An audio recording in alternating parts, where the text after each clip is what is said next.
Well, hi everybody, and welcome to another one in our In My Experience interviews, where we talk to rising and successful entrepreneurs in India who are dealing in the premium and luxury branded markets. Today, I am delighted to be joined by Pravin Shah, who's from the Pahadi Story. He's got a fascinating brand, and I think you're going to learn an awful lot from him. And of course, we are guided by Shreya Agarwal, our great friend and luxury specialist as well, through all of the questions. So hopefully you'll find something in here which really inspires you, that gets you thinking about your business and your brand, and that you'll be able to take some top tips from Pravin, because we will be asking for some of those. Over to you, Shreya. Thank you, Helen. Thank you so much for a lovely introduction as always. And thank you, Mr. Shah, for finally, very graciously accepting our request and finally we getting to do this. Thank you. Thank you, Shreya. Thank you, Alan, for having me here. I'm really truly excited to share all that I can. Oh, that could take longer than half an hour then. Lovely. So why don't we quickly start with an understanding of your background about yourself and how did you come up with the brand Pahadi Story? Yeah, great. That is something that I love to talk about. So I've been a marketeer for last about 2.5 decades, and all my life I've built brands and I've consulted businesses, and we also own a company called Big Brand Theory, which is primarily a consulting firm. And during my travel visits to Uttarakhand, which is like the Himalayas, and Himalayas is full of inspiration. So you look at Steve Jobs and you look at the story back, he was in Himalayas, and that's how Apple came about. I'm not relating to him, I'm just giving an example. So, I came across this farmer women, and I just had like a 5-minute chatter with them, and it was full of inspiration, and they had dreams, they had vision, and they wanted to do big things. I came back to office. I remember like October 2019, 30th, I wrote a document that, let's do a story called the Pahadi Story, because Pahad is mountain, and I wrote a document, and then COVID struck. So I said, okay, let's park this aside. But again, in April 2020 is when we really got excited and we said, let's just go ahead. And during that peak COVID is when we decided to launch the Pahadi Story. So that's how Pahadi Story started. And today we are like almost 2 years of Pahadi Story as a journey. So that's the going very strong. Going very strong. Yeah. So, and now that you've told me a little bit about the story, right? How did the name Pahadi Story also come in, right? And I want to understand, how did you come up with, the brand purpose to make yourself unique from other tea brands in the market? Because India's flooded with so many other brands indeed. Yeah. So, having spent more than 2.5 decades in business, and, we've always looked at profits. And then suddenly, you want to build a business which is purpose and profit. And that's how I and my wife thought about that. How about building something that also gives back to the community, that helps the livelihood, yet creates a marketable business. So you don't create a business that goes and asks for donation, a business that actually builds livelihoods. So we wanted to have a balance of purpose and profit. And that is kind of at the core foundation. If you look at the top of the iceberg, if Pahadi Story had to be the iceberg, foundation of that entire iceberg is purpose. So we are driven by purpose, and our first purpose is to give back to the community that is helping us building products day in, day out. Number 2, the second purpose is holistic health for the world. And these are basically 2 pillars around which we create products. We take all our decisions. If nothing fits in this pillar, we don't do that. So this is basically the yardstick of everything that we do. Very interesting. It's very important. Yeah. I mean, we will touch about the concept of sustainability in a bit, but I'm sure this is very important when we think about our purpose as driving it for the community as a whole. I think that itself starts your business at a pace where you're looking at becoming more sustainable, right? Yeah. So definitely we'll touch on that. So, Mr. Shah, because this is I come from the tea background. I'm from Darjeeling, so I've always been around tea, and Assam is not very far away. over the years, I've seen so many tea brands come to India, right? I mean, even though we've produced so much of tea, but we've never branded it as much as now what we've seen in the past few years, right? And we've come up with so many other brands. So, how did you plan on positioning the Pahadi story in the mind of the consumers to kind of create a distinction between all the other tea brands, which we've seen a surge in the market? Yeah. Sure, sure. Lovely questions. And lovely, this is a very interesting question. So, if you look at tea, predominantly, tea has been seen as tree. So you already always had the Earl Greys of the world, and you wake up and you want to have the Earl Grey, and that is what, black tea and an Earl Grey. Now, what happened is during COVID and post COVID, and also during COVID, what happened was there's a whole concept of wellness that came up, and every consumer was looking at products which are built around wellness. So what we wanted to do is position the tea. So tea became the next superfood when it comes to the entire globe. The consumption of tea was very high during COVID, and now because of that adoption, I think the trend still continues. That's number one. So tea was not just tea. Tea was blended with superfoods like ashwagandha. Turmeric was very high. Black pepper was very high, because these were your immunity boosters.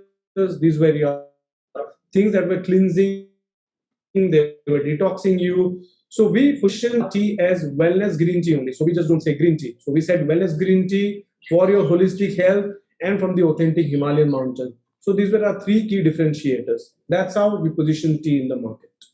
Mm. Very interesting. Okay. And one more interesting insight was the rise of the digital consumer. So people were buying in the last 2 years, and they were also buying green tea. So if we look at our portfolio, we primarily sell only by our website and with our partnership with Amazon, which is in India and the US. And if we look at our revenue portfolio, green tea at least contributes to 40 to 42% of our entire revenue portfolio. So that's quite a sizable business for us, and everything through our website. Okay. So do you not have a retail partner offline? Not at all at the moment. We are looking at the retail strategy next year. We are 100% D2C, direct to consumer. Amazing. So, while you launched this brand during the COVID, I would say that's a very smart strategy in terms of positioning your brand. Right? It's just not a tea brand; it's a wellness tea brand, and then of course you cater to the HNIs in the market. We wanted to understand, since this is a conversation that we were just having, right? How the brand is a premium brand, but it's also aiming towards the luxury segment, right? Because it's catering to that audience. So can we discuss more about it? Because usually often people get confused between that, right? Correct. I'd like to draw some parallel here. If you look at any other category, let's say if you look at real estate, any real estate developer would have things like affordable, premium, and signature. So affordable would be your apartment, premium would be your duplex, and then your luxury would be your second home. So every brand or business needs to devise the entire portfolio catering to various segments, and of course draw the magnet with the legacy of the brand. So if we look at, that happens in every category. Because of my background in marketing, I've seen this entire portfolio build up, this entire consumer architecture, brand architecture building. You look at cars, they follow the same model. You look at any other category, they follow the same model. So when we borrowed this philosophy to Pahadi Story, we cater to the premium, but we also time again do this distinctive limited edition. So currently we launched the First Flush 22, which primarily caters, which is 10x expensive than any other green tea, because they are first flush, which means they are the first season plucked. Right. They are white, they are pure. Now white is grown only 10 kgs. You're from Darjeeling, you know that the white tea goes to 30,000 rupees a kg. So we've grown very less, very premium. So that is the kind of segment that we are addressing to, because they are connoisseurs. They are tea connoisseurs. They appreciate such good taste. And third is the gifting. So they also want to give to their like-minded people. So that's how we are differentiating from premium to luxury. It's great that you mentioned that gifting is also one of the key segments, right? When we talk about catering to a separate audience, target market that you're looking at. Um, this could be one of the strategies that you'd looked at even to increase the visibility of the product, right? But apart from that, within such a short span of time, we're just talking about 2 years here. The brand is absolutely new, right? But it's done incredibly well in terms of gaining visibility in the market. Would love to hear from you that what was your approach in such a media-driven market where Instagram flooded and there's so much of content and brand coming, right? How did you plan on sticking to the right visibility strategy for your brand?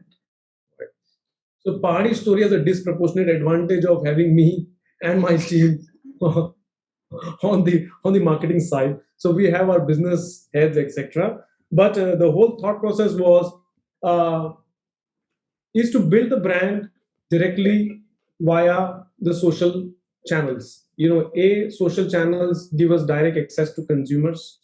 Production of content is getting cheaper and cheaper. I would not say it's very expensive. Instagrammable content. While we have those tools, it is very important that at the top of your narrative, at the top of your entire content strategy, the brand narrative is clearly set. If you go wrong in the brand narrative, no matter what you do, you're going to go on the wrong path. So at the top of our content engine, we have clearly placed that A, we talk to conscious consumers. B, Himalayas is our, at the core. C, we are always talking about the community. D is the authenticity of the ingredients. When we look at these four pillars, we produce such amazing content which goes out on Instagram, which goes on our email marketing, which goes to our direct consumers. So this kind of builds the brand. So this is one channel. But the other phenomenal channel that we work, which is quite traditional, is direct marketing. So we send this fantastic communication to our discerning consumers. So let's say we have a sample size of 5,000. We just launched incense sticks, which is very premium. So we've not even put it on our website. We created a wonderful kit with a wonderful narrative and we sent it to them, and we've got orders flooding on that side. So these are the two channels. So we are talking to consumers directly, we are creating content that is giving us visibility, and of course a bit of PR that kind of helps us in gaining visibility. Only three channels. Well, content is the king at the end of the day. Yeah, the right content strategy makes a lot of difference. I think if I had to tell my team, are we a wellness company? I would say no, we are a content company. But that's I think it's detrimental today that we need to ensure that the content is right. Otherwise, nobody knows how to distinguish your brand from the other brands in the market. And I also like to add a point. Like the day when we started, Shreya, Helen, we had nothing. I just wrote one amazing letter to a set of 200 friends, and it was just so encouraging. The orders started flooding in, no website, nothing, but everybody wanted to buy. So the whole thing of connecting people to their heart and giving a strong proposition encourages all businesses, encourages all kind of support. Second input that I have and which I've gathered is everyone speaks about our packaging, the narrative on packaging, the level of detailing we do on packaging, the whole sustainability aspect, because absolutely zero plastic. So I just kept something on my table. For example, we've never used plastic. This is getting launched tomorrow. The herb salt, which is not your regular table salt. So this is stone grounded by our Pahadi women, and each one does about 1 kg a day. And so we are launching these salts tomorrow. And everything is sustainable. Even our secondary packaging is sustainable. Mm-hmm. Very good. So we've had a world exclusive now on herbal salt. I'm glad we've seen that before it gets to the market. Yes. That's great. Thank you. Thank you for that. It sounds amazing too. Yeah. Thank you. But yes, I mean, story at the end of the day is crucial to the brand. And what you're doing is you're connecting your brand to others via the story that you're communicating. And of course, as you mentioned, it are the details of when you create the brand, how conscious you have to be in terms of the packaging that you're doing, what kind of narration that you are, because the customer, at the end of the day, that's the first touch point, right? If you have it on the retail, if the brand is not there on the retail shelves right now, but if at all it's on the retail shelf, that actually is the first thing the packaging hits the consumer, right? So we need to be very careful about what we are trying to portray through our packaging. Extremely important. So as you mentioned that the packaging was this sustainability aspect that you're taking through your packaging, and of course you are deploying a lot of women and creating a livelihood for the community. Is there anything else the brand is looking in terms of sustainability? Because I'm sure it's an ongoing process. Yes. I think sustainability starts at the ground, which is empowering the community. So you have sustainable livelihoods. So earlier we used to just buy their produce from the farms. Then we said that okay, let us increase their income by training them by blending. So they started blending tea with us. Then we said okay, let us now further increase their income by giving them jobs of labeling the bottles and filling. No need to have any machines. You can just do a nice hygiene environment, and they can do that for you. So that's kind of growing their income. So that's sustainability of their independence, of their livelihood, of their finances. That's one. Second is in our workshop, which is a very humble workshop in Almora, Uttarakhand, we are encouraging and we are constantly looking at rainwater harvesting, because on the mountains, water is always kind of a challenge. So rainwater is repurposed, so we store a lot of water, and that's kind of it's really working well for us. And the third thing is saving a lot of carbon footprint when we look at packaging. So these are three key parameters, which are our humble steps. And as we grow, we're going to get more consultants who could bring in their knowledge. Because we could know only so much. We need outside expertise also to come and guide us. That's okay. Let us look at this area and that area. So that's packaging is extremely crucial. We were just discussing this with my other team, where we were talking about the amount of carbon footprint, or the wastage that we create out of packaging from the e-commerce platforms that we regularly order from, right? Because nowadays, even a small single thing that we order online, and the amount of packaging waste that we do, how can we solve it? Is there any other way? Can the brands become more conscious about it? So definitely, it's very important that let's do away with plastic, and what you're doing is commendable in terms of at least taking the first step towards that. So we're going to get better and better. We are thinking of how to pick the bottles up. How can we repurpose these bottles? So those things are in line. We have a consultant who's working on it. So we'll get there. Absolutely. Very good. I think that's been a lovely conversation, Mr. Pravin Shah. Mr. Shah, this is one question that we ask everybody. And of course, there is not one right answer, not just one answer. But in terms of your past 2 years of working on this particular brand, right, and launching a premium brand in the Indian market, which is flooded with other tea brands, what is one piece of advice, if at all you have to give a budding entrepreneur, the entrepreneur who's already in the segment, want to build a premium brand and launch it to a luxury brand? Yeah. Okay, so everybody has a business idea and everybody think they have a big addressable market. But I think the only thing anybody and everybody was to think is that how they're going to differentiate themselves, which you've already had one of your questions. But differentiation, actually, Shreya, is everything. Like Pahadi Story, there can be 100 of brands, but we differentiate with everybody because of one thing, which is our community conscious background. So differentiation is one thing which anybody and everybody who works on will have to work harder, because it's very difficult, because there's a lot of Me Too things which happen in the world, and not many founders come from that background. Somebody comes with finances, so they all struggle with this storytelling and narrative telling. So I would encourage, of course, being an entrepreneur, I can bring 100 of ideas, but if you have to ask me one thing, then this is my one thing. Absolutely, yes. I think key to differentiation, the USP, what's a unique selling proposition, that makes a lot of difference. Every time, in fact, we work on things, the first question is, how are we making it different from the rest, right? How is it being different? So extremely valuable piece of advice, I would say. Anything that you would like to add, Helen and Pravin, before we... No, it's lovely to hear kind of just how focused you've been. I think this is one of the dangers, that sometimes entrepreneurs can get distracted by different things. And so keeping true to honestly what it is you want to be. And as you say, your purpose is great. You've got two purposes there. And those are the things that are driving your decisions, driving the thing that you then focus on. So you're not going to get distracted by things that are just not going to be core to the business in the longer term. And I think that's a massive learning, because if you get distracted too early, you never actually achieve the direction of where you wanted to go. So, yeah, keeping focused, keeping true to the original ideals, and improving continuously, I think, is the key to success. And you're obviously very successful. So I'm really grateful that you were able to share some of that with the viewers. Lovely. Thank you, Alan. Thank you. Amazing. Thank you. And good luck with your launches. I'm going to be keeping a close eye out for them. Sure. Thank you. Thank you. Thank you, Shreya.